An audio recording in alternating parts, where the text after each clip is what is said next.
হাসনাবাদের ইছামতি নদীর বাঁধে ধস, আতঙ্কে এলাকার মানুষ, দ্রুত সারাইয়ের দাবি গ্রামবাসীদের। হাসনাবাদের বরুণহাট রামেশ্বরপুর গ্রাম পঞ্চায়েতের পালপাড়া এলাকার ইছামতি নদীর ঘটনা। এখানে ইছামতি নদীর একদিকে ভারত, অন্যদিকে বাংলাদেশ। এখানে ইছামতি নদীর বাঁধে ধস নেমেছে, আর এই নদীর বাঁধ ভেঙে গেলে কয়েকটি গ্রামের কয়েক হাজার পরিবার জলমগ্ন হবে। ক্ষতি হবে একদিকে যেমন সাধারণ মানুষের, অন্যদিকে চাষের জমি এবং মাছের ভেড়ি। তাই এলাকার মানুষ চাইছে অবিলম্বে এই বাঁধ মেরামত করুক সরকার। এই বিষয়ে বরুণহাট রামেশ্বরপুর পঞ্চায়েতের প্রধান আবুল কালাম বলেন, নদীর বাঁধে দুই জায়গায় ধস নেমেছে। আমরা ইরিগেশন দপ্তরকে জানিয়েছিলাম। ইরিগেশন দপ্তর খুব দ্রুত ওই বাঁধ মেরামতের কাজ শুরু করবে। আমাদের এখানে প্রতি বছরই ভেঙে যায়, নদীর জল ঢোকে, বাচ্চা কাচ্চা নিয়ে বাস করা আমাদের অসুবিধা হয়ে যায়। যে কোনো মুহূর্তে ঘর বাড়ি আমাদের ভেসে যেতে পারে। নদীর ধারে বাস করি আমরা, এবং ঘরের ভিতরেও জল ঢুকে যায়।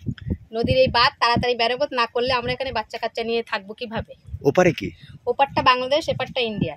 আপনারা কি চাইছেন কি? আমরা চাইছি যত তাড়াতাড়ি সম্ভব হয় এই নদীর বাঁধটা ঠিক করতে। আপনার নাম? আমার নাম সুমিত্রা পাই। আমাদের এখানে সমস্যা, আমাদের এখানে নদীর ধারে বাস করতে হয় ছেলেপেলে নিয়ে, আর এখানে প্রত্যেক বছর এরকমই ভাঙে। এরা না ঠিক করতে পারলে আমরা ছেলেপেলে নিয়ে খুব সমস্যার মধ্যে থাকে। যত তাড়াতাড়ি পারে তত তাড়াতাড়ি ঠিক করে দেওয়া ভালো। আর হচ্ছে জল ঢুকে গেলে আমাদের ঘর বাড়িতে নিয়ে ছেলেপেলে নিয়ে খুব অসুবিধার মধ্যে থাকতে হয়। কি চাইছেন কি? আমাদের যত তাড়াতাড়ি পারে এইটা ঠিক করে দিতে। আপনার নাম? মিতা পাল। আপনি কি জটিল কিছু সমস্যায় ভুগছেন? সমাধান পেতে চান? যোগাযোগ করুন প্রখ্যাত জ্যোতিষ ও তান্ত্রিক মনসারাম ভট্টাচার্যের কন্যা মনসা কন্যার সাথে।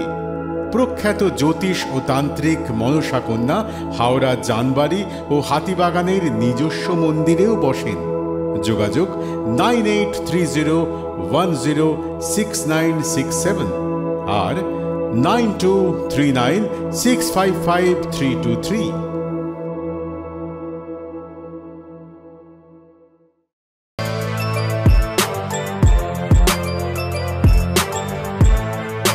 এখন অনেক বড় শ্রী লেদার্স হাওড়া ময়দান।